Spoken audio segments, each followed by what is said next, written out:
வந்து என்ன மால்னா இது? Phoenix mall. ஃபோனிக்ஸ் மால் லக்னோவுக்கு வந்துருக்கோம், முடிக்க போகிறோம்.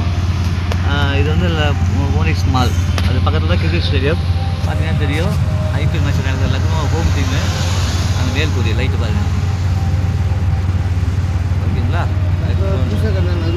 புதுசாக கட்டினா லக்னோ இப்போ 3 வருஷம் வராங்க. இப்போ மார்ச்சில் அது மேட்ச் நடக்க போகுது. அந்த கிரவுண்டில் பார்க்குறோம். மால் பக்கத்தில் இருக்குது. இப்போ வந்து பார்த்தீங்கன்னாக்கா ஆட்டோவில் போயின்னுக்கிறோம். ஆட்டோவில் பார்த்தீங்கன்னாக்கா நான் எங்கள் அண்ணன் செந்தில், நண்பர் பொந்தாரி அதெல்லாம் வந்துருக்கிறோம். நம்ம ஆட்டோ டிரைவர் காலையில் நல்லா ஹெல்ப் பண்ணார். உங்கள் name driver? Name Ashraf Ali. Ashraf Ali. He is good person. Where the Lucknow? Where the Lucknow? Okay. He is Super Lucknow.